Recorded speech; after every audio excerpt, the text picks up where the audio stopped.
enviar aqui o slide e aí a gente inicia, certo, pessoal? E aí, conforme os colegas forem chegando, eles vão acompanhando o conteúdo, para a gente não demorar mesmo e não ficar cansativo.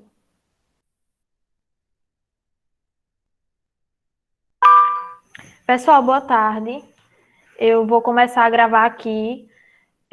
Nós vamos fazer uma revisão dos principais tópicos que vão cair na nossa prova e daremos um pouco de foco em relação ao processo do caldeirão, porque a professora só disponibilizou o material e não deu tempo dela explicar, mas cairá na prova. Porém, vocês verão que em todos os processos históricos a gente tira um entendimento para relacionar os acontecimentos passados com o nosso presente, certo? Então é importante sempre fazer esse link. Eu vou começar aqui a disponibilizar os slides.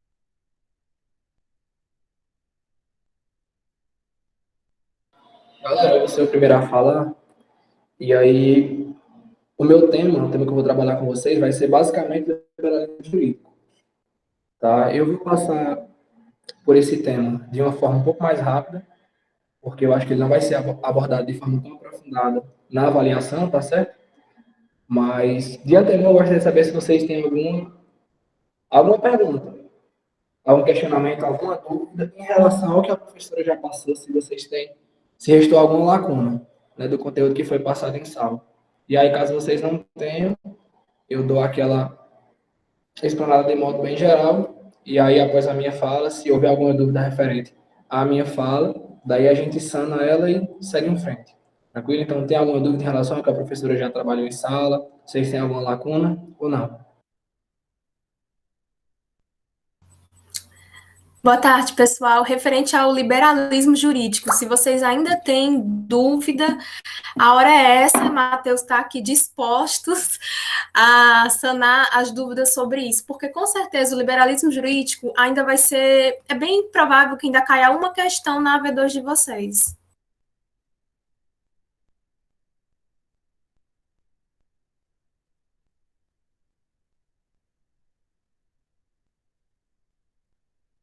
Então, pelo silêncio, eu deduzo que não, né?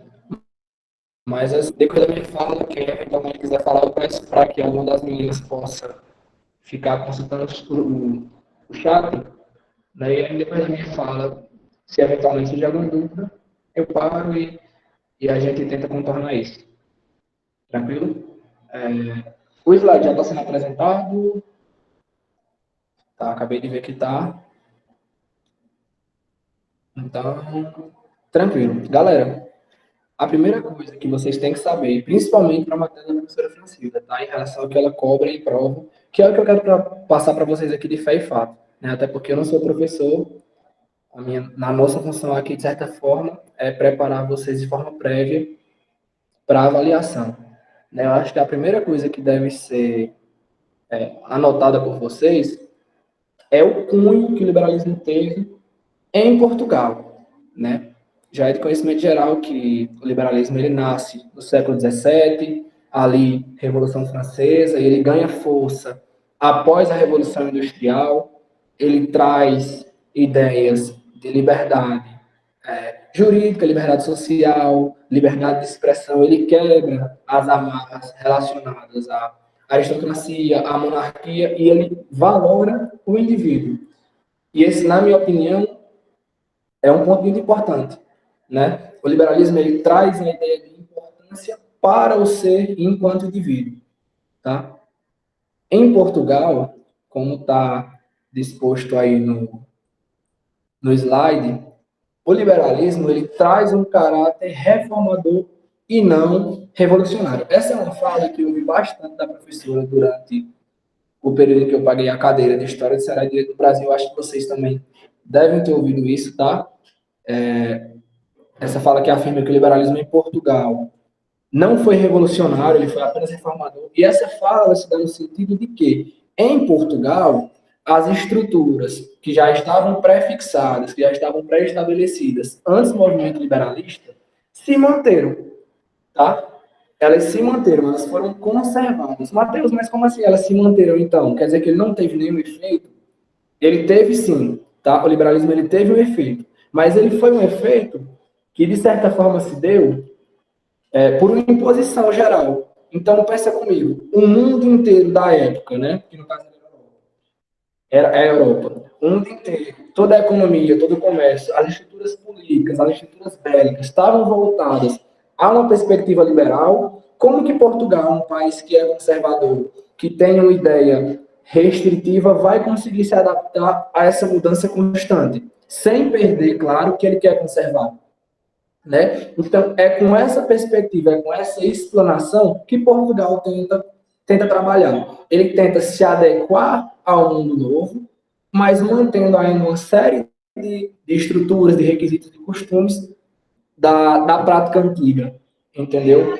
Então, essa modalidade é a que se mantém. O segundo, tá, pessoal?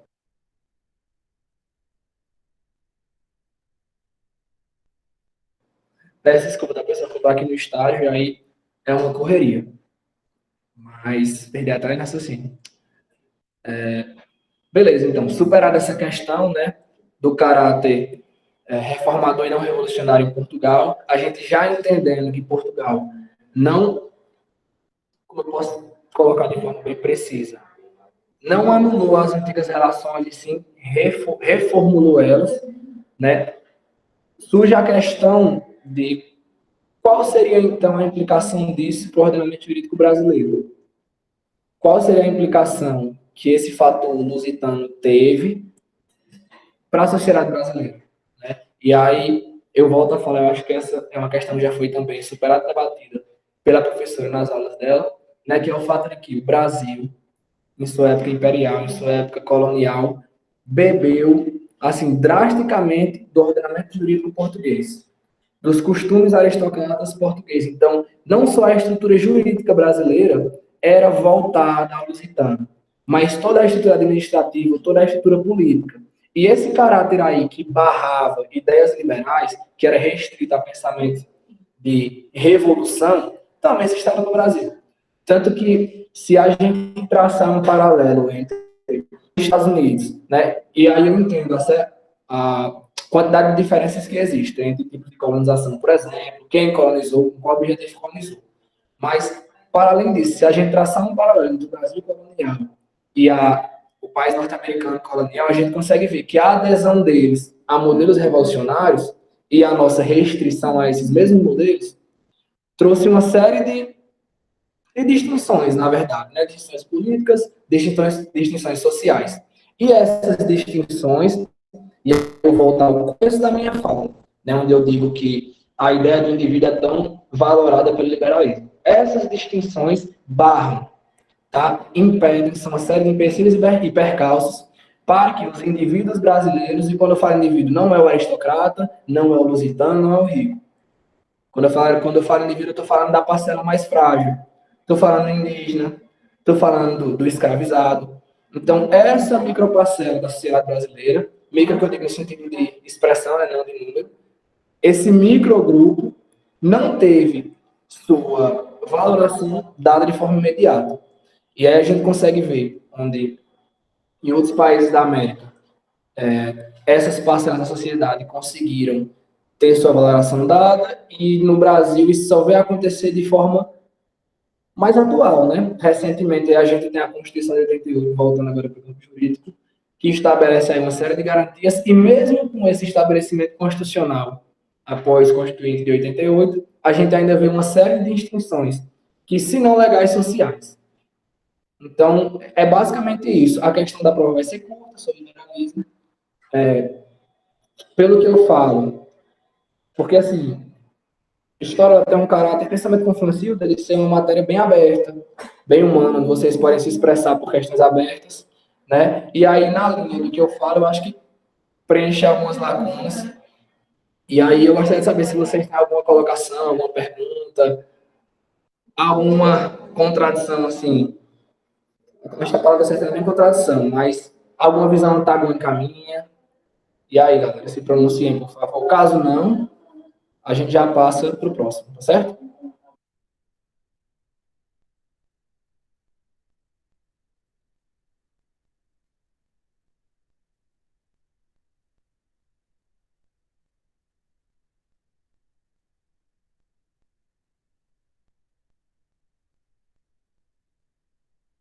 Vi que a Isabelle aí falou tudo bem, né? Deixa eu ver aqui. Então, tranquilo. Mais uma vez, eu entendo o silêncio de vocês, né? Como diria a filósofa Marília Mendonça, quem cala consente. Então, tomo o silêncio de vocês como resposta de mim. Tá certo, galera? Caso alguém tenha receio, alguma vergonha de falar aqui, de participar aqui, meu WhatsApp tá disponível para vocês, minhas redes sociais, meu Instagram, enfim, tá tudo no grupo, tá certo?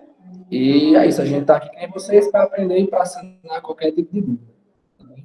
Então é isso. Acho que agora eu passo a falar para o Darlan e aí ele continua com um tema que acho que realmente vai despencar na prova, né? A partir do Darlan que vai dar certo.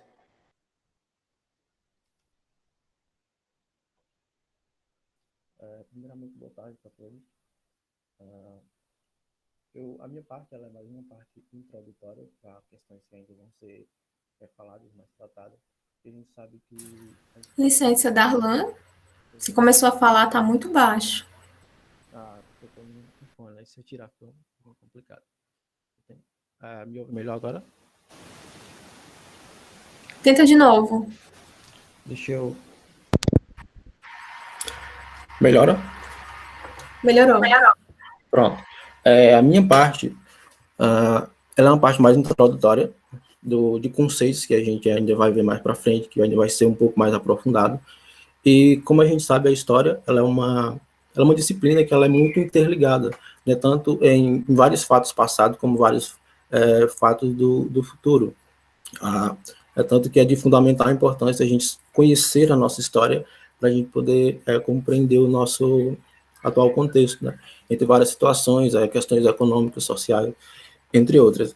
Bom, em relação à colonização do Ceará, e aí focando um pouco na questão econômica, né, que era o que mais se empregava na época, essa colonização, ela se deu, e ela teve como um fator principal, algo muito importante para ela, foi a questão da economia visada, principalmente e inicialmente também, na questão da plantação da cana-de-açúcar e na criação do gado.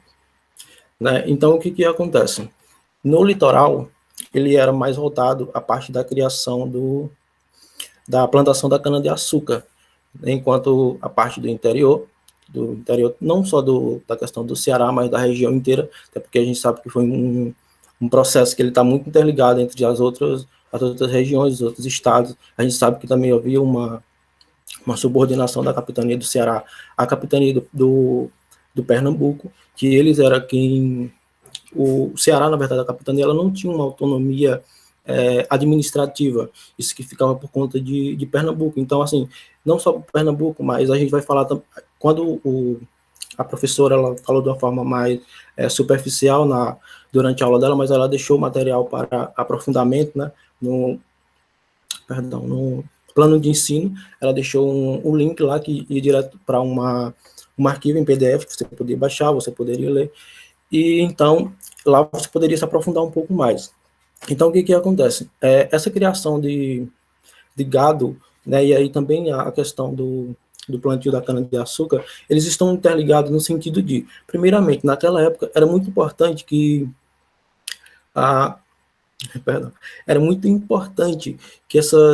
que as capitanias, né, como foram divididas inicialmente, elas gerassem riquezas. Né? Então, existia digamos assim, uma responsabilidade acerca daquelas pessoas que estavam em frente a tudo isso, deles gerarem essa riqueza, né, e, portanto, eles demonstrarem o que eles cumpriram com a missão que eles tinham com a metrópole, com a coroa portuguesa. Então, o que acontece? Ocorreu um processo inicialmente, o processo de colonização, como aconteceu no Brasil inteiro, entre vários outros países que são colonizados, de uma maneira geral, que ela acontece de uma forma muito agressiva. Então,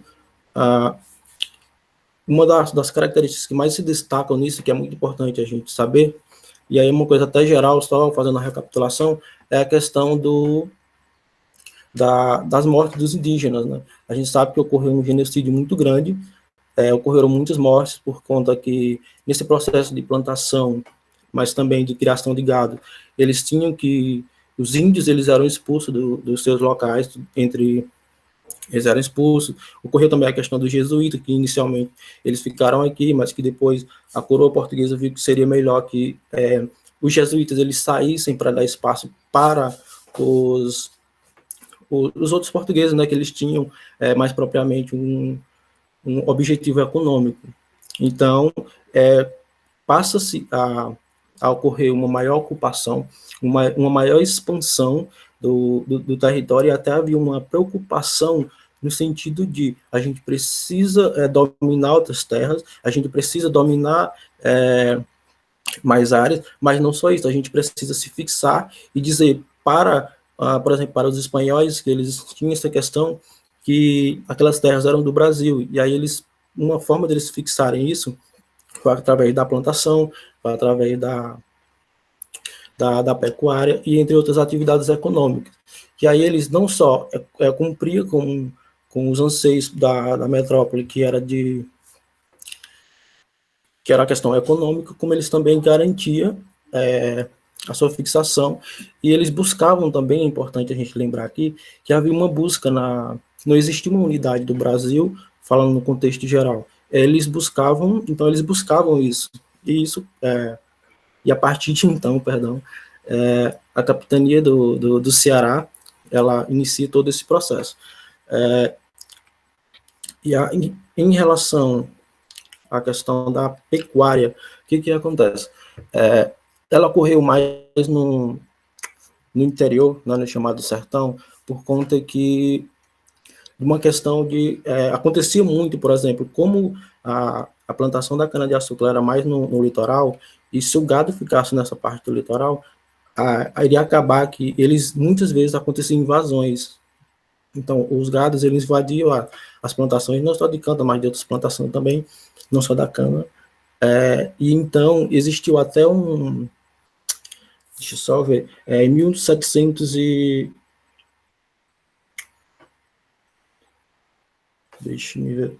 Mas, enfim, ocorreu uma ordem da coroa portuguesa, onde eles obrigavam, né, aqueles que, no período de um mês, para que todos aqueles que tinham as suas criações de gado na região do litoral, eles fossem para o interior. Isso acaba contribuindo mais ainda, né, e mais uma vez, para essa questão de expansão do litoral para o interior, e aí ressaltando mais uma vez a questão dos indígenas, né, mais uma vez, ressaltando ainda mais essa questão da violência contra ele, da escravidão. Também havia a questão da mão de obra escrava, né, dos africanos que era trazidos para aqui.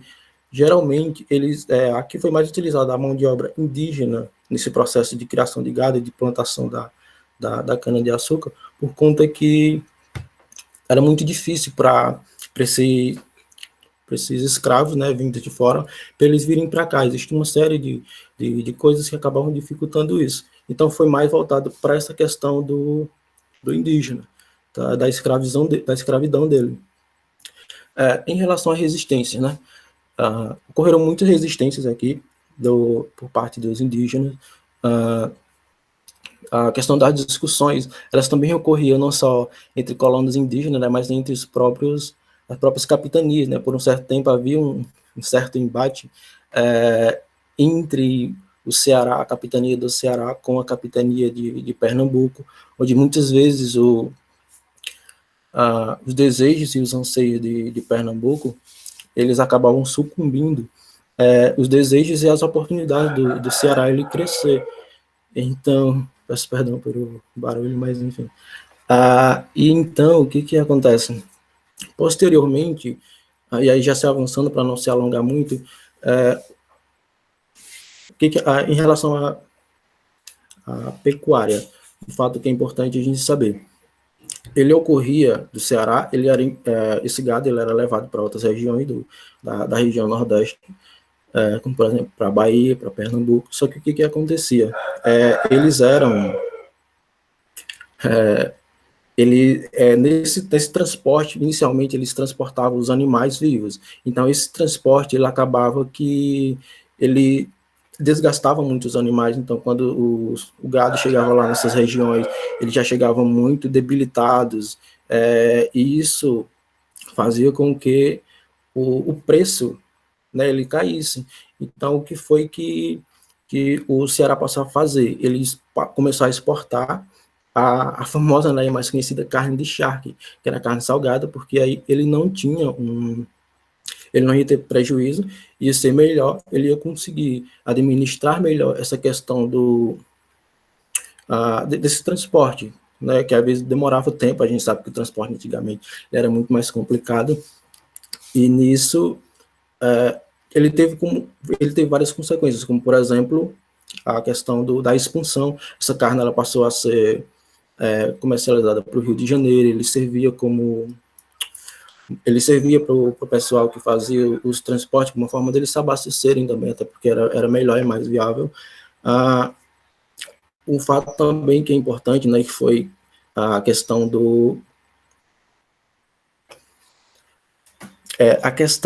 da seca que houve aqui no Ceará, né? Então teve uma época que teve uma seca muito grande, e aí os pessoal que administravam aqui, eles tiveram que criar meios para tentar se livrar disso, né? Então foi o que eles fizeram. Eles começaram a fazer investimentos para tentar contornar essa situação, e nisso eles... Deixa eu só olhar o tempo. E nisso eles acabaram elevando a questão econômica e tudo mais, e nisso a coroa portuguesa, ela, vendo esse destaque que o Ceará conseguiu, vendo esse desenvolvimento que ele conseguiu, eles acabaram por declarar, né, a independência, né, a autonomia administrativa da capitania do Ceará em relação à capitania de Pernambuco. Bom, basicamente é isso. Eu não quero muito me alongar para não ficar a apresentação muito, muito longa, né? Ainda mais tem as demais colegas que elas têm os seus assuntos.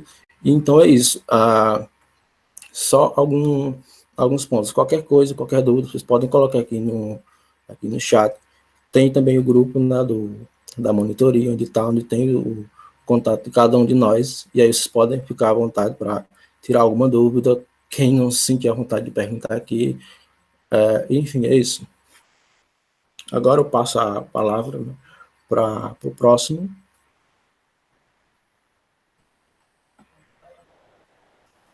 Gente, eu sou a próxima, então tive que entrar aqui para ativar meu áudio, certo?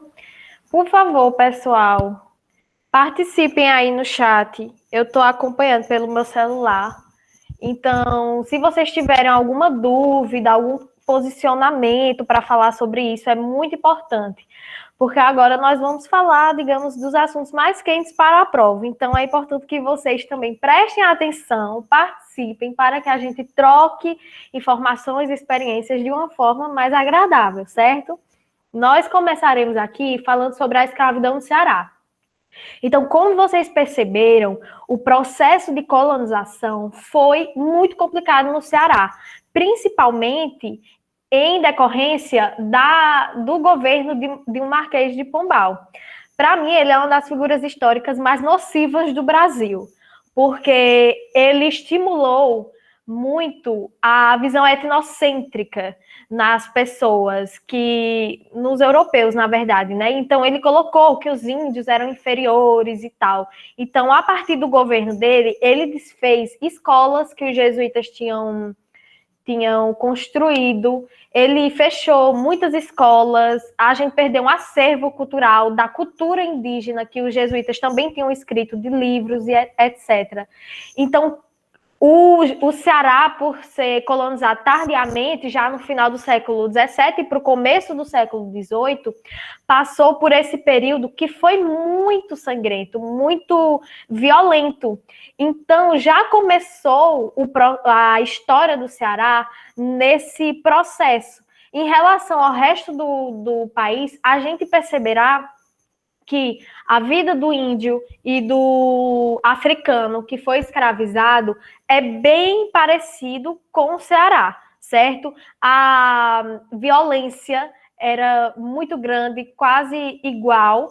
As diferenças que a gente tem é que a porcentagem de índios escravizados era menor, até porque eles tinham mais formas de resistência. Então, eles se negavam ao trabalho compulsório, eles se isolavam nas florestas por eles terem um conhecimento geográfico melhor, isso também facilitava. Então, eles resistiam de formas mais fáceis do que os africanos que foram escravizados. E os africanos eram maioria. Eles passaram por um processo de violência muito complicado no Brasil. Mas no Ceará, apesar de ser quase igual, como eu falei antes, a quantidade de escravos era bem menor. Porque os escravos, eles mais passavam por aqui em rotas. Então, eles vinham uma rota de Pernambuco para o Ceará e alguns ficavam aqui, claramente, porque tinham muitos escravos aqui, e outros, eles eram distribuídos para o resto do país. Então, tinha essa rota que o Ceará fazia parte. Isso é importante para a gente entender um processo que acontecerá daqui a pouco, certo? Mas vamos com calma. Então, aí eu estou falando ainda do período colonial, em que o Brasil está sob a tutela de Portugal. Foi muito complicado, eles não eram ouvidos, os processos abolicionistas praticamente não tinham voz, entendeu? A verdade seja dita. E eles passaram por um processo de coisificação tão grande que eles eram tratados como coisas, como mercadorias. Isso a gente sabe que a gente já estudou no colégio, enfim. Não preciso falar muito sobre isso. Mas aí eu quero falar sobre as realidades dos escravos e aí a gente vai para o processo abolicionista fazendo um link com a atualidade, certo? Eu acho que ninguém mandou mensagem ainda, mas tudo bem. Manda mensagem de alguma dúvida aí que tiver. Por favor, não me deixem falando sozinha. Enfim, nós tínhamos no Ceará os escravos que eram ligados à pecuária, como Darlan falou. Então, a maioria era ligada à pecuária. Tiveram alguns que foram trabalhar em Minas, porque surgiu o boato de que tinha ouro nas minas aqui do Ceará, mas não tinha, né? Enfim, foi um processo muito curto, enfim. As mulheres, elas geralmente trabalhavam nas casas e trabalhavam relacionados a outros serviços, certo? De costura e tal. Mas aí a gente tinha os escravos, que são duas realidades, gente, um pouco diferentes. A violência era grande, o preconceito também, então a gente não pode relativizar isso, jamais. Mas a gente tinha os escravos que eram do campo, que eram do interior, e os escravos da cidade. Os escravos da cidade, eles tinham, de certa forma, mais facilidade para conseguir algumas coisas. Por quê?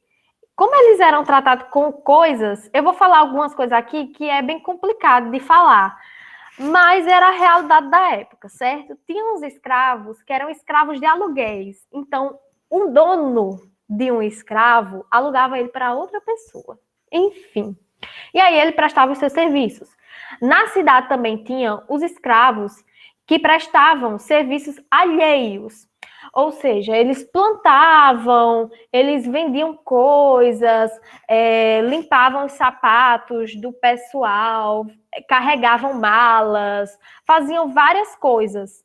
Eita, eu já devia ter passado o slide, mas tudo bem. Faziam várias coisas e aí conseguiam uma certa renda. Olha aqui, né? Esses daqui provavelmente eram escravos desse cara mesmo, mas enfim, tinham os escravos que eles conseguiam certa renda. Mas, gente, aí entra o negócio complexo. Mas eles conseguiam renda na cidade, mas a maior parte ia para o dono deles. Então, esse processo era tão complexo, fica até complicado de falar, porque alguns deles, depois que começou o Império, e aí sim a gente teve um movimento abolicionista ganhando força, ganhando forma no Brasil, e algumas autoridades políticas, não era a maioria, claramente não era a maioria, mas algumas autoridades tinham interesse, tinham a vontade de libertar os escravos. Aí a gente percebe que alguns deles conseguem liberdade, mas a grande maioria deles que conseguiam liberdade eram esses escravos da cidade. Porque a maioria que era do campo, gente, era um negócio desumano, animal, que nem animal merece passar por aquilo. Ninguém merece passar por aquilo. Enfim, era uma coisa extremamente abominável que faziam com eles. Aí a gente percebe que depois, né, do Império, começam os movimentos abolicionistas. E aí nós temos o Ceará com grande notoriedade nesses movimentos, porque foi aqui que surgiram algumas ideias mais revolucionárias, algumas ideias abolicionistas que no resto do país não era aceito tranquilamente. Então, em 1850, nós tivemos a Lei Eusébio de Queiroz. Ela determinava o fim do tráfico negreiro. Mas lembra que eu falei para vocês que tinha uma rota de Pernambuco para o Ceará e para o Nordeste todo? Pois é, essa rota foi favorecida exatamente depois do fim do tráfico negreiro, porque aí começou o tráfico interprovincial, que o Ceará, principalmente, e outras capitanias também ganharam destaque nisso, mandavam os escravos para o sul do país, que era onde tinha a maior demanda devido aos grandes latifúndios.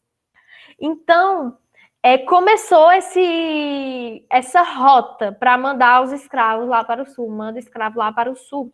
E é bom fazer esse link de uma coisa que acontecia antes com o que aconteceu depois de algum processo.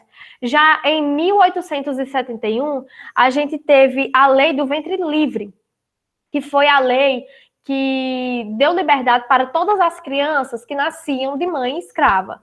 Aí, nesse processo, tem um livro do Boris Fausto, que a professora Francilda, inclusive, falou que era muito bom no semestre que eu cursei com ela. E aí a gente tem um dado estatístico que mostra uma certa evolução.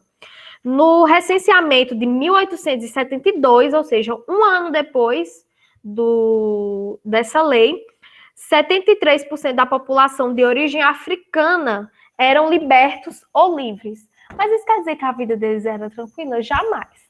Né? Os libertos eram aqueles que já foram escravos e se tornaram livres depois. E os livres eram aqueles que já nasciam livres, certo? Só para vocês entenderem a distinção. Mas era muito complicado a vida dessas pessoas que foram conseguindo a liberdade. Outra coisa era que a maioria dessas pessoas que já eram libertas, eles estavam onde? Onde exatamente eu falei, nos centros urbanos, principalmente os grandes centros urbanos, certo? Aí no Ceará, nós tivemos essa grande figura que foi o Francisco José do Nascimento, que também era chamado de Dragão do Mar. Ele trabalhava, meu Deus, eu esqueci o nome, jangadeiro, Ele era jangadeiro, e aí ele, de certa forma, mandava escravos para os navios, né, de Fortaleza para os navios, para ir para o sul do país. E aí ele se revoltou com a situação, quebrou com as conjunturas da época e incentivou os seus colegas jangadeiros também a acabar com isso. E aí eles fizeram uma espécie de movimento e daí começou toda uma questão que deu voz ao movimento abolicionista, que ajudou o Ceará a ser protagonista dessa história aqui no Brasil. Então, em 1850, o Ceará já tinha projetos de lei, várias propostas, tinham jornais, sociedades que se juntavam. Sociedade é uma pessoa jurídica, né? Sociedades que se juntavam para lutar pela causa dos escravos, para abolir a escravidão no Brasil. Então, a gente percebe no Ceará um processo muito benéfico em relação a isso, né? E que, de certa forma, foi revolucionário em relação ao resto do país, que ficava um pouco à mercê. Aí, eita, acabou meus slides. Aí, a gente também tem a figura do André Rebouças. O André Rebouças, gente, eu não sei se vocês conhecem, eu coloquei um vídeo dele nessa semana no grupo. E ele foi um inventor, o primeiro engenheiro negro do Brasil. Ele escrevia textos para jornais. Ele era um grande intelectual de seu tempo, que entendia profundamente não só a questão da escravidão, mas sim do processo racial que a gente vivia aqui dentro. Porque ele percebeu, com a sua vivência, ele era neto de escravos, e graças ao seu trabalho, que era genial, ele conseguiu romper com várias barreiras da época e viajar para outros países, viajar pelo Brasil e tal. Então, ele percebeu, na experiência, todo o processo de preconceito que os negros, principalmente, que os pretos sofriam aqui no Brasil. Então, ele foi uma figura política que entendeu profundamente esse problema. E aí ele fez, gente, projetos, isso a gente não estuda direito, né? Projetos que visavam dar qualidade de vida para os negros. Não era somente libertá-los, mas sim programas sociais que ajudassem essas pessoas a terem uma qualidade de vida, a serem reconhecidas na sociedade, a terem mais equidade em relação a outros grupos sociais. Mas a gente sabe que isso não se configurou na realidade, né? Porque em 1888 a gente tem a Lei Áurea, que põe fim à escravidão, e aí a gente percebe no Brasil a força que o movimento do darwinismo social ganhou. E o que era o darwinismo social? Né? Não tem a ver com a teoria de Darwin, tá, gente? Mas eles usaram essa teoria de Darwin, das espécies, né, que uma é mais fraca e tal, e a mais forte consegue resistir ao meio. E aí eles usaram isso para aplicar às pessoas, às etnias. E esse movimento do darwinismo social ganhou grande força do final do século XIX para o começo do século XX, quando a gente já era uma república. E aí, os escravos que foram libertos, eles não receberam nenhum tipo de apoio do governo novo, né? Porque o império caiu pouco depois, não tinha nem como dar apoio, enfim. E aí o governo republicano também não deu apoio aos ex-escravos. Eles sofreram um processo de periferização muito grande. Imagine os africanos, indígenas, que eram os que mais conheciam as terras, o solo, o clima brasileiro. Eles não conseguiam trabalho no próprio local onde eles passaram a vida dando seu suor. Para quem? Para franceses. Então, houve um estímulo muito grande à migração do Brasil. Então, imagine, vir francês para o Brasil, não sabe nada do Brasil, realidade totalmente distinta para trabalhar em lavoura, para trabalhar em produção e latifúndio. Pelo amor de Deus, não tem condições isso, é ilógico.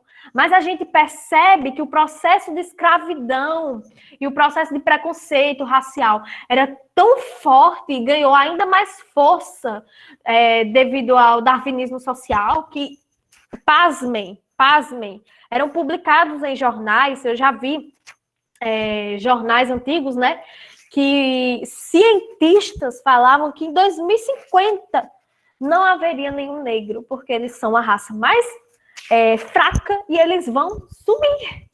Não tem como, gente, isso é irracional demais.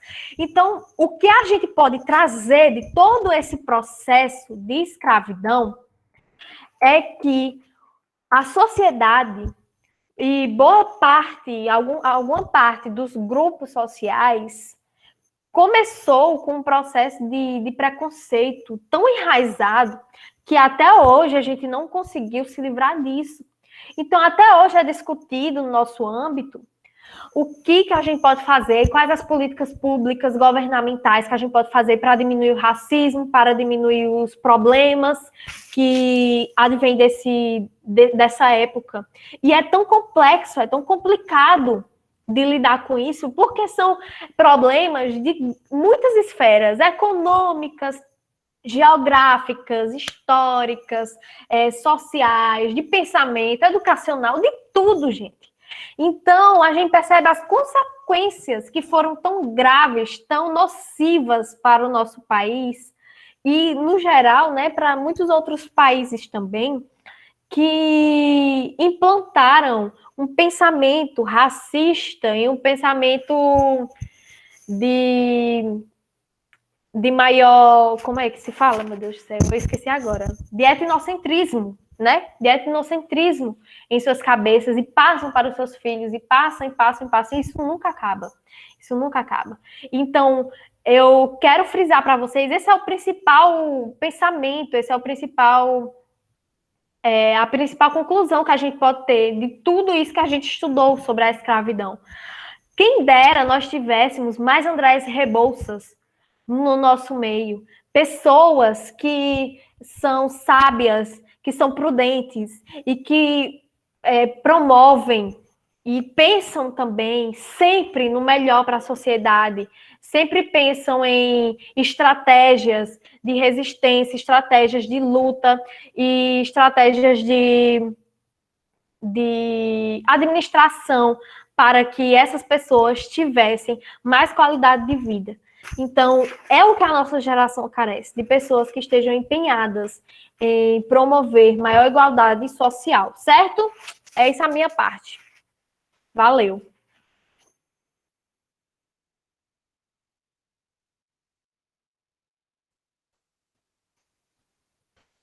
Boa tarde, pessoal.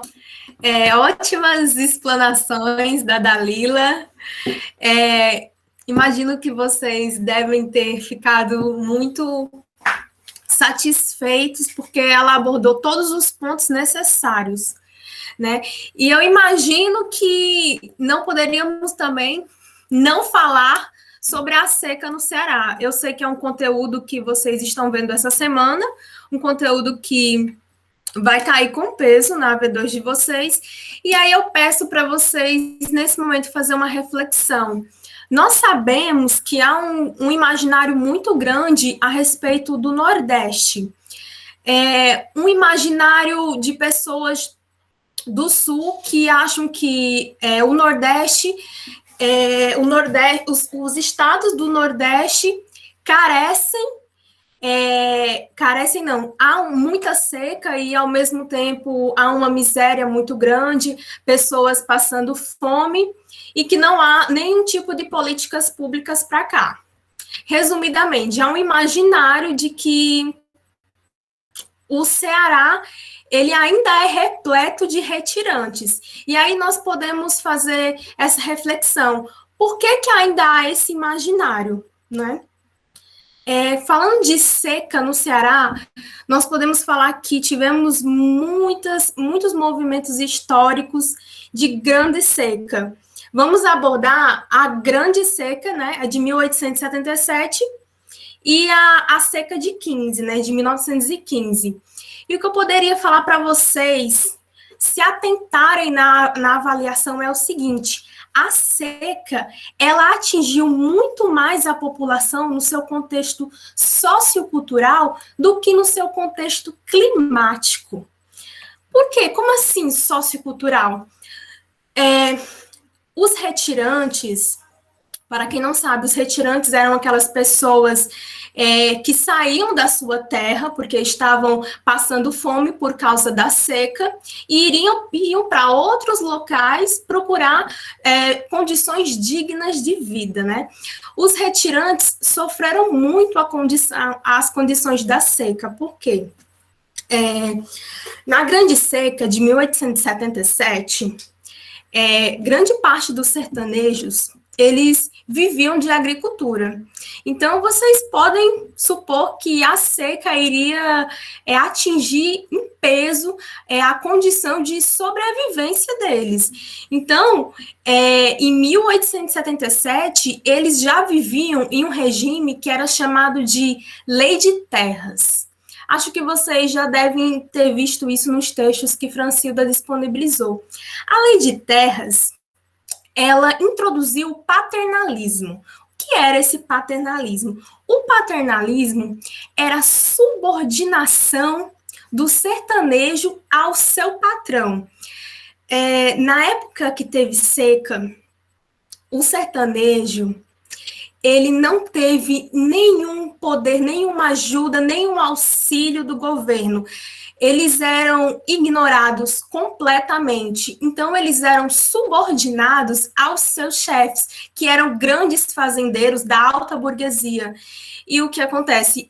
Esses retirantes, eles trabalhavam pesadamente, dia e noite, para receber mão de obra barata, que era, em troca, a moradia e a comida. Digamos que eram condições análogas à escravatura, né? Condições análogas à escravatura.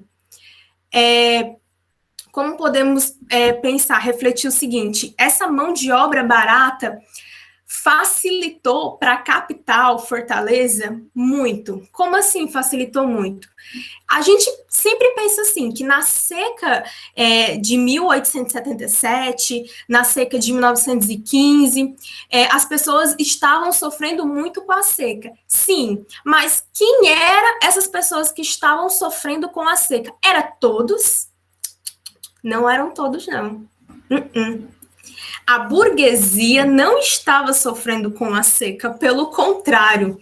Na época da seca, o número de obras em Fortaleza aumentou muito mais.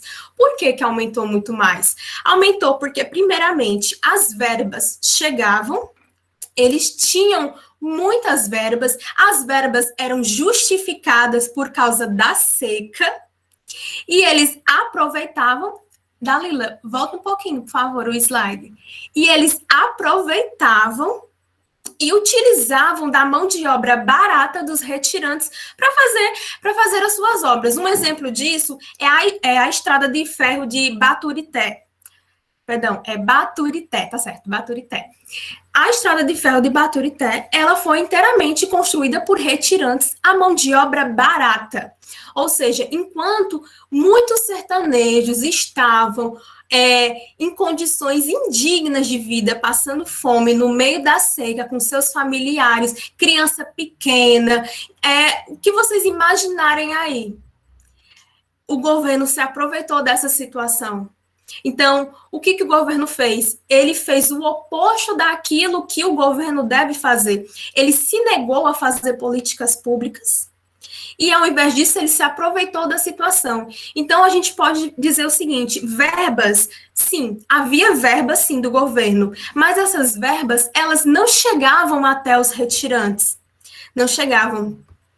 E aí que vocês precisam refletir o seguinte... essa seca, ela era só climática? Ela atingia só a esfera climática? Não, ela atingia a esfera sociocultural. Além disso, como eu falei agora há pouco, retirantes, porque saíam de suas casas à procura de um novo lugar para ter condições dignas de vida. E onde eles procuravam esses lugares? Eles saíam de suas terras e iam para Fortaleza, né? Iam para Fortaleza, iam para a capital procurar trabalho, levava a família inteira. E a capital, ela começou a perceber que estava vindo um número muito alto de retirantes. Obviamente, isso iria acontecer. Mas, ao invés do poder público ter uma ação positiva e fazer políticas públicas, implementar políticas públicas para acolher esses retirantes, para minimizar os efeitos da seca, eles não fizeram isso. Eles começaram a tratar os retirantes como marginais, como pessoas à margem da lei, como miseráveis. Entendeu? Eles começaram a tratar os retirantes como, desculpe o termo, mas infelizmente é o termo que pelos livros eu estava lendo, como se fossem indigentes, indignos, né? E eles começaram a perceber que essa vinda de muitos retirantes iriam transformar a capital em uma cidade suja. Eles tratavam os retirantes como se fossem pessoas sujas. Então, eles não queriam que a capital fosse cheia de retirantes pelas ruas. Eles queriam que a burguesia não presenciasse isso. Então, eles pensaram, vamos esconder os retirantes. Não queremos essas, como eles falavam, gentinhas perambulando por Fortaleza. Eles estão destruindo a imagem da cidade, né? Eles estão destruindo a imagem da cidade e não está mais bonita com a sua vinda. Nossa, como assim? Gente pobre vindo do interior. Não, não queremos isso aqui. Vamos esconder. E o que foi que eles fizeram? O interventor, Mendonça, ele teve uma ideia de implantação de campos de concentração. Antes disso, é interessante ressaltar que o Mendonça, ele era carioca. E olha que interessante, naquela época, o governo cearense amava pessoas de fora.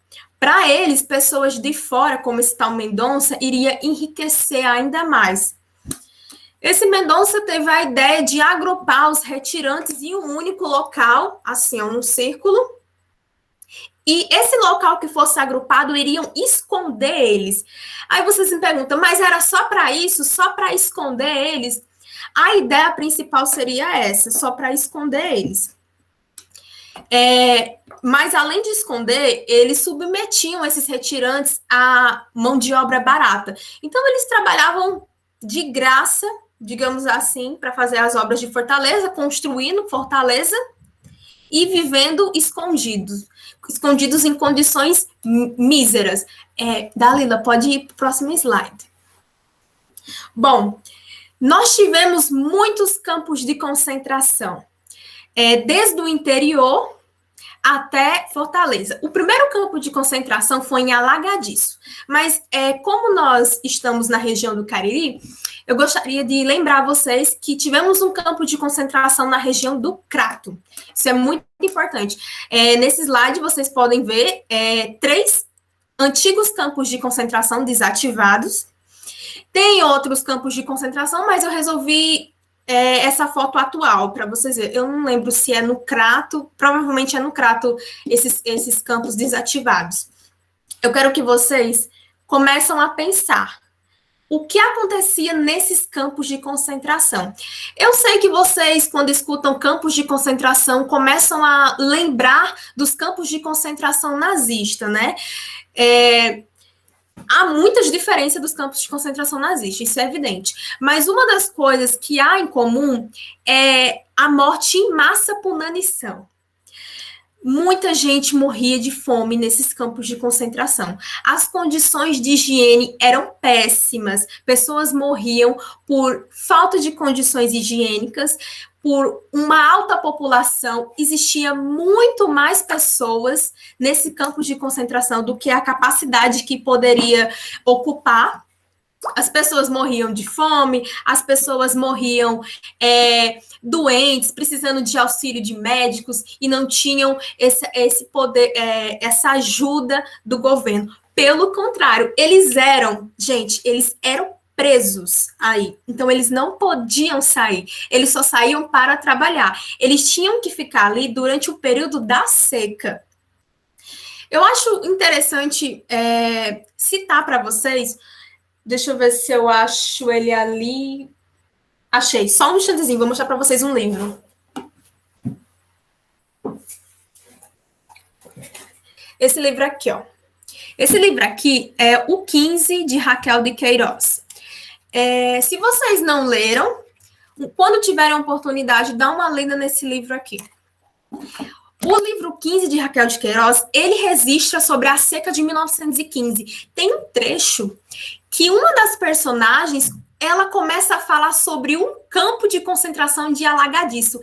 Ela fala mais ou menos assim: nossa, que cheiro horrível! Parece cheiro de caatinga. Isso é ela se referindo ao cheiro do campo de concentração. Então, eu quero que vocês pensem, imagine a situação precária, desumana que havia nesses campos de concentração. A pessoa do lado de fora do campo, ela sentia o odor de sujeira, entende? E essas pessoas foram mantidas nesses campos de concentração durante todo o período de seca, né? E aí nós podemos ver o seguinte, mas por que eles iam para os campos de concentração, se os campos de concentração eram tão ruins assim? Bom, digamos que eles faziam uma propaganda muito articulosa. Eu me refiro ao governo, faziam uma propaganda em jornais, que atraía os retirantes. As propagandas eram mais ou menos assim, desse porte. Acampamentos... acampamento tal em Cariús, que é onde ficava um campo de concentração. Venha, traga sua família. Aqui nós temos trabalho digno, vida digna, moradia. Então, o sertanejo saía da sua casa no meio da seca, no meio da fome, com a sua família, naquela ilusão que ele iria ser acolhido por esse acampamento. E quando ele chegava no campo de concentração, ele era absolutamente preso e não poderia mais sair até que a seca terminasse. Como eu ressalto para vocês, essa foi uma forma de esconder os retirantes da burguesia. Deixa eu ver se eu lembro de mais alguma coisa. Sim, a partir da seca de 1915... os retirantes, eles começaram a ser nomeados como flagelados, um nome bem pejorativo, se vocês observarem, e o interessante é que o movimento paternalista, ele não foi alcançado por todos os retirantes, não, né? O movimento paternalista, aquele que eu falei bem no início, era um movimento de subordinação ao chefe, onde o chefe, o patrão, geralmente o fazendeiro burguês, ele dava moradia e comida em troca de mão de obra barata, mas nem todos os retirantes se submeteram nisso, nem todos. Aqueles que não se submeteram a isso, eles entraram em movimentos sociais. E é interessante a gente destacar o cangaço. Nós sabemos que o cangaço, o Lampião, lá para o lado de Pernambuco, mas o cangaço também teve aqui, o cangaço no Ceará. Então, nós podemos destacar que esses movimentos sociais eram movimentos de resistência, era um movimento de resistência contra o governo, e tinha outras posso explicar outras linhas, né? Mas, basicamente, o movimento do cangaço era um movimento de resistência também por causa da seca, da fome, enfim. Outro fato interessante para mencionar para vocês... Pode ir, Dalila, por favor, o próximo, senão eu vou esquecer de mencionar. Isso. Pessoal, essas imagens, elas são bem fortes, são fotos reais, esse é o campo de Patu. Vocês podem olhar na foto, um grande agrupamento de pessoas, então era dessa forma mesmo. Eram campos de concentração minúsculos, cheio de pessoas. Pode passar, Dalila. De Buriti. Pode passar, Dalila. Pode passar. Eita, não, deixa aí. Pode deixar aí.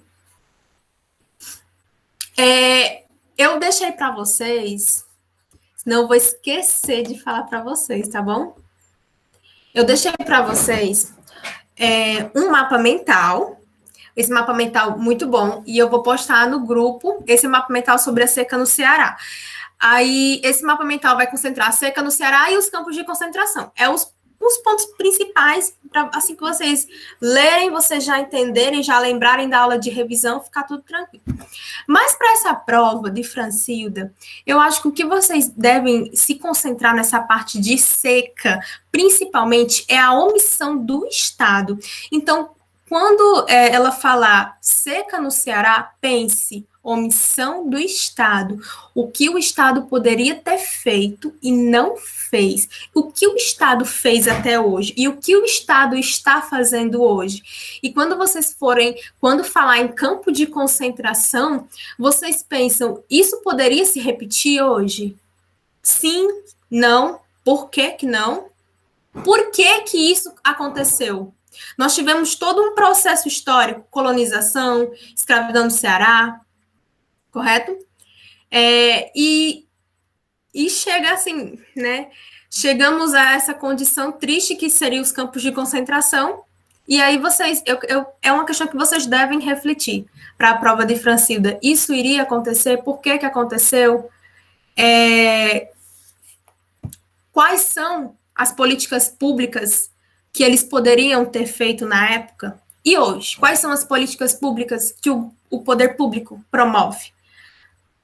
Há muitas, né? Há muitas políticas públicas que o governo hoje promove. Vocês conseguem fazer uma pesquisa rápida, né? Mas pensem a respeito disso, principalmente a respeito dos campos de concentração, porque o campo de concentração ele é uma simbologia muito grande da omissão do poder público. É uma questão de você, digamos assim, esconder os problemas sociais que há no seu governo para debaixo do tapete. E pisar porque não condiz a você, né? Você, digo, o governo. Infelizmente aconteceu isso. Bom, eu não me apresentei, sou muito mal educada. Eu acho que eu já conversei com alguns de vocês. Eu me chamo Maiara.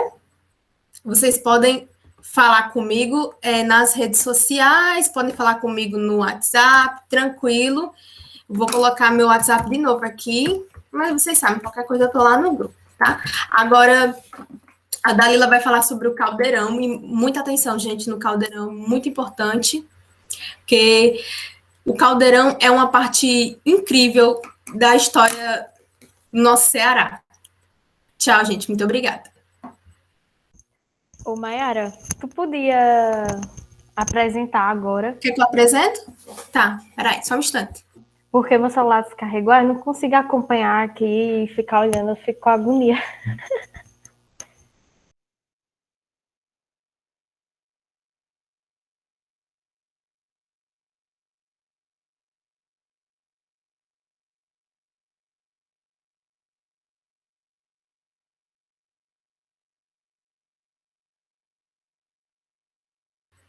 Só um instante, estou fazendo aqui as configurações.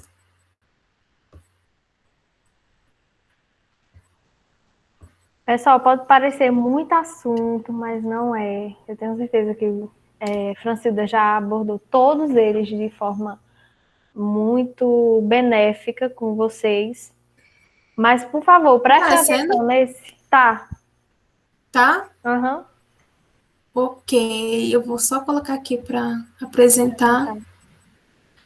Ó, Dalila, aí quando você for precisar ir pro lado, tá? Só pedir. Eu falo. Beleza. Então, gente, nós chegamos aí nesse processo do caldeirão. E ele está ligado a movimentos. Eu tô falando muito movimento hoje, eu vou ficar agoniada quando eu repito isso. Mas com um ideário messiânico que, na verdade, faz parte, digamos, da tradição do Brasil em decorrência da sua forte influência católica, cristã também, então cristã no geral, e também em relação a alguns acontecimentos. Então, só de forma introdutória, eu vou só passar por cima disso. O rei Dom Sebastião de Portugal, na Idade Média, ele sumiu em uma guerra que ele estava travando lá na África, no norte da África, e aí o trono de Portugal ficou sem ninguém.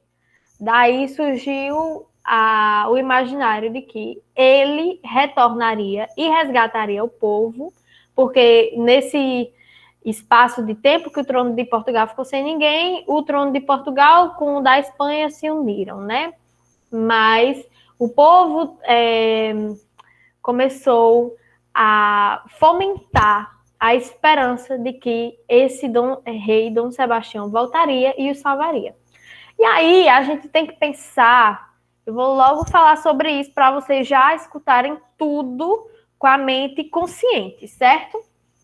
A gente tem que pensar em relação ao caldeirão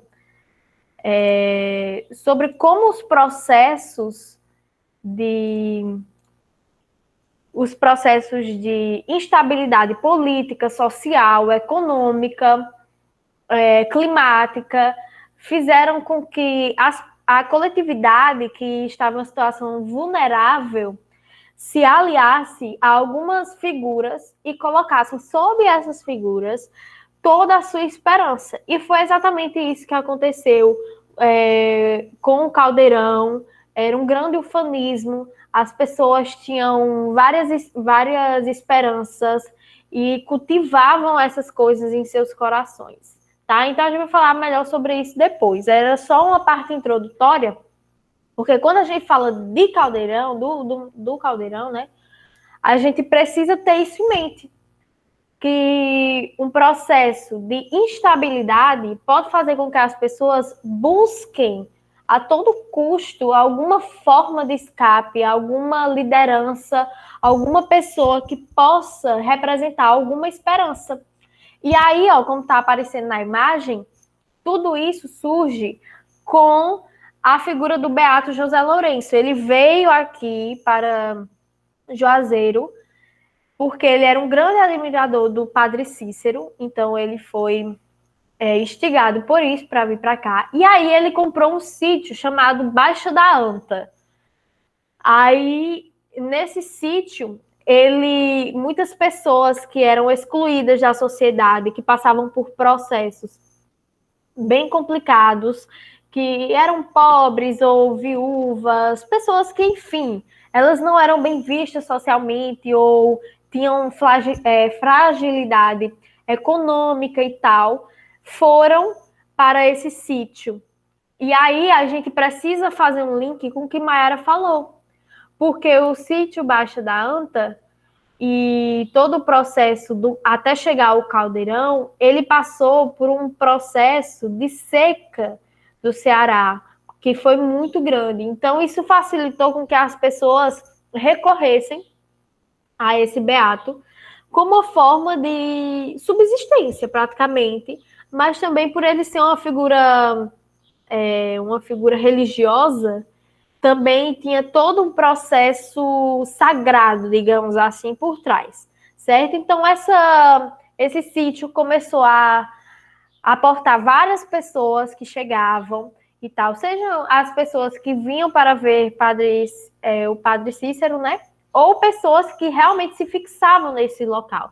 E aí começaram a desenvolver atividades, a plantar, a ajudar-se mutuamente. Cada um tinha seu papel, digamos assim, papel social, entendeu? E cada um tinha o seu trabalho para fazer. E aí se tornou praticamente uma sociedade naquele sítio. E isso não era uma coisa bem vista pelas autoridades da época. Então, a elite do local começou a se incomodar bastante com tudo isso que estava acontecendo no território desse sítio. Tanto os políticos quanto as pessoas da elite, mesmo que tem nada a ver com a política, diretamente, né, claramente, quanto algumas figuras religiosas e tal. E aí o que fizeram para resolver o problema? Eles entraram nesse sítio, saquearam tudo, puseram fogo em tudo, e enfim, foi uma bagaceira, porque eles destruíram todo o trabalho que pessoas pobres, marginalizadas da sociedade, construíram com muito esforço. Então, olha que negócio sem noção, né? Muito sem noção esse negócio. Mas, como consequência desse ato arbitrário, o Padre Cícero interferiu nessa situação. E aí, o que ele fez? Ele deu entre aspas, certo? Ele não passou a posse para o Beato José Lourenço, mas ele permitiu que o Beato fosse e se estabelecesse no sítio do Caldeirão. E aí que surge, tudo fica pior. E aí que surge todo o imaginário, toda aquela questão em volta do processo do Caldeirão. Mais pessoas foram atraídas por esse local. Porque ele vivia em um local que era cheio de planaltos e o sítio era bem na parte baixa, ao redor dos planaltos. Então, praticamente não tinha tempo ruim lá, porque sempre quando chovia, a água escoava para o meio, certo? Era um formato de caldeirão mesmo, assim. A água ia escoando para cá. E quando estava em seca, os lençóis freáticos, eles estavam abastecidos. Então, a seca era um processo que devia ser muito fustigante para acabar com a vegetação daquele local. Então, era um lugar muita bonança. E aí, as pessoas que já estavam na comunidade com o Beato no outro sítio, né, foram também para esses. E mais pessoas foram atraídas. E eles começaram um projeto social que foi muito legal. Por quê? Eles começaram a tecer suas próprias roupas, a plantar tudo que precisavam, a criar animais. Então, tudo que eles precisavam para o seu sustento, eles tinham lá no sítio, graças ao seu trabalho e à divisão de cada um. E tudo isso, junto com a figura do Padre Cícero, continuou causando muita inveja para as pessoas, para a elite da sociedade. Principalmente porque tem um conflito entre o pessoal juazeiro e o pessoal do Crato. E esse sítio era no Crato, e aí eles pensavam, o povo de Juazeiro está aqui, vão atacar a gente. Então começou um processo difamatório tão grande que sempre nos jornais, ou até na boca do povo, digamos assim, eles falavam que eles estavam querendo criar outra coisa, que não iam, que eles não se sujeitavam às autoridades, e isso causou um impacto econômico muito grande para os latifundiários da região, porque eles iam perdendo seus trabalhadores, que passavam a vida trabalhando para receber uma miséria na seca e praticamente conseguir sobreviver. Aí esses trabalhadores largavam e iam para o Caldeirão, o sítio do Caldeirão. E aí, gente, era muito atrativo para os religiosos que vinham aqui para Juazeiro. Então, o Crato, o sítio do Caldeirão no Crato, virou um ponto atrativo. E imagine só, pessoas pobres, renegadas pela sociedade, digamos assim, pessoas que não eram bem vistas, ganhando tanta notoriedade. Bem nesse tempo, o Padre Cícero também morreu, né? Bem no começo, na verdade. E aí surgiu a crença de que a Nova Jerusalém ela seria estabelecida lá no sítio do Caldeirão. Então, tinha todo um processo econômico, histórico e econômico, eu já falei, né?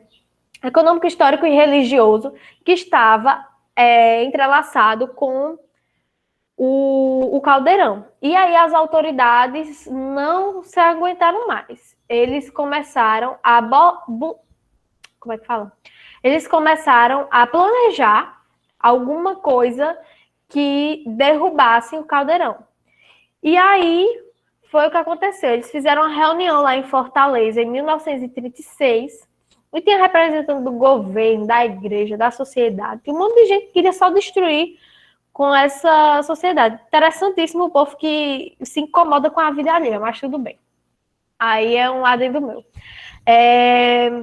E aí, eles, depois, quando chegou uma caixa da Alemanha, imagina, naquela época, uma caixa da Alemanha. Aí disseram, porque eles estão se armando para fazer uma revolução, para tomar o Crato, para fazer sei lá o quê, e aí começou de novo todo o processo difamatório, que na verdade nunca acabou, mas ficou bem mais sério, e aí foram lá com as forças militares e acabaram com tudo.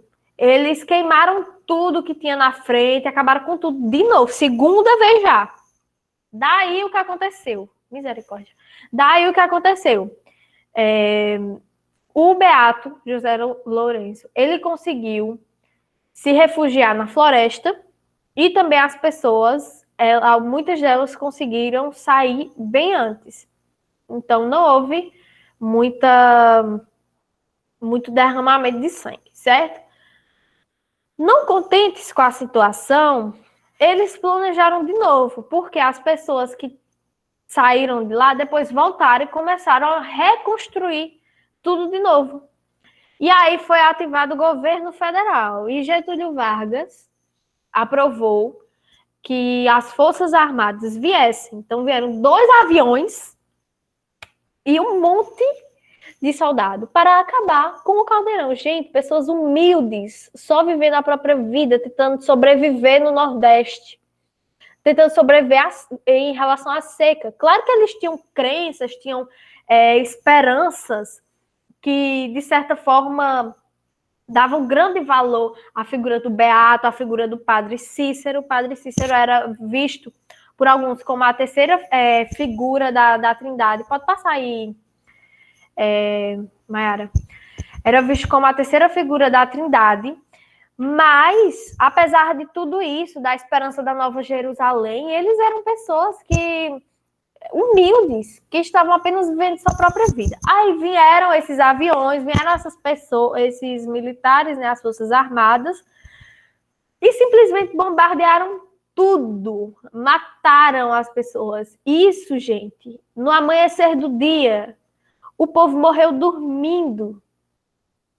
Eles não esperavam nada disso. Um processo sangrento, horrível. E aí o Beato, ele não estava lá nesse dia. Depois ele tentou conseguir a posse do sítio do Caldeirão e foi negada a ele porque Padre Cícero tinha deixado em seu testamento o Caldeirão para as figuras religiosas lá aqui de Juazeiro, né? Onde eu estou, enfim, aqui do Juazeiro. E aí foi negado a ele. A sociedade se desmanchou, as pessoas morreram, né? Poucas pessoas sobreviveram. Eles tiveram processos de resistência antes de morrer. Eles mataram algumas pessoas que tinham invadido pela segunda vez. E isso gerou um alvoroço ainda maior na sociedade. Porque como pode essas pessoas, a nova Canudos, e sei lá o quê. Enfim, muito, como eu disse, muita difamação. Pronto. E aí, acabou. Acabou. Não tinha mais o Caldeirão. Não, as pessoas morreram. O Beato José Lourenço, ele morreu. Ele não pôde... Trouxeram o corpo dele aqui para Juazeiro. As autoridades religiosas não permitiram que fossem feitas as liturgias, né? Que a Igreja Católica faz, que eu não conheço tanto dessas coisas, mas enfim, as liturgias, e pessoas humildes que se apegaram à esperança de um futuro melhor, que sim, elas se apegaram a um ideário messiânico de salvação perante a figura do Padre Cícero, mas que elas, em grande maioria, na verdade, a gente vê isso como uma forma de resistir à seca, ao clima, e não conseguiram permanecer vivas por intervenção estatal, inveja das elites que queriam ter todo o poder em suas mãos, que não aceitavam. Então, com isso, a gente percebe, gente, que as populações, as pessoas, quando elas passam por processos de tanta instabilidade, de tanto descaso, de violência, de fome, de miséria, elas tendem a se apegar a figuras messiânicas. Isso aconteceu diversas vezes aqui no Brasil. Mas a gente tem de entender que isso está ligado a um processo também econômico-social, que se fossem supridas as necessidades, eles não precisariam se preocupar com essas intervenções extremamente violentas que tomaram. Então, eu espero que vocês... Dalila? Oi. Interessante, na parte que eu estou falando de Canudos, né, que conforme o caldeirão, né, estava crescendo, se expandindo, né, aquela ameaça, né, de que se tornasse realmente um Canudos, né, o caldeirão, e também foi uma justificativa, né, daquela organização que teve em Fortaleza, né, daquelas autoridades. Exatamente. Você colocou um ponto aí muito importante, que era exatamente o que eu queria que vocês interpretassem. Que sempre em jornais, em noticiários, em tudo quanto é canto, falava, a nova Canudos, a nova, sei lá. Era um incômodo tão exacerbado em relação a eles que eu acho até irracional, de certo modo. Porque eles tinham medo dessas pessoas irem contra. Aí em Canudos falavam que eram monarquistas. O pessoal do Caldeirão falavam que eram comunistas. Aí a gente vai tentar entender, né, esse povo. Porque, enfim, se incomodavam demais. E a gente vê que isso é um processo, acho que vocês estudaram em IED, processo de dominação social, de exercer controle. Obrigada por sua fala, certo? Então, Por nada. em relação ao Caldeirão, a gente pode entender isso, dos movimentos messiânicos que estão aliados a esses processos complicados, difíceis da sociedade, mas também a necessidade de alguns grupos de manterem um poder e de exercerem domínio, controle social, certo? Então, gente, eu espero que vocês tenham gostado do nosso momento de revisão. Eu acabei passando um pouquinho do horário, me perdoem, gente, me perdoem. Mas é porque esse assunto eu precisava falar, certo? E é isso. Espero que vocês Muito tenham obrigada, menina. uma prova ótima. Foi muito proveitoso, muito obrigada. Muito obrigada, pessoal. E só ressaltando essa parte que Dalila falou, na AV2 de vocês, quando falar sobre, se falar, né, pode ser que caia ou não na AV2 deles, se falar sobre movimentos messiânicos, sempre pensam que movimentos messiânicos, eles existem até hoje, tanto no meio religioso quanto no meio político. Então, reflitam, por que é necessário ter a figura de um Messias, de alguém que vá salvá-los? Reflitam sobre isso, tá bom? Espero que vocês tenham gostado. Infelizmente, ou felizmente, não teremos uma AV3. Ninguém aqui vai fazer a AV3, né? Mas, se tiver, eu e os monitores estamos disponíveis para ajudar vocês, mas eu tenho certeza que todo mundo aqui vai passar direto. Né? Então, foi um prazer conhecer vocês. E próxima semana, nós da monitoria vamos disponibilizar um formulário, que é uma pesquisa mesmo para o nosso próprio rendimento, para o nosso próprio aprendizado. Se vocês gostaram, sugestões, críticas construtivas, nós estamos muito felizes por poder ter tido essa oportunidade de ajudar e aprender, porque é ensinando que a gente também aprende. Foi um prazer, gente. Tenham todos um ótimo fim de semana e um bom início de provas. Boa prova para vocês, pessoal. Bye, bye.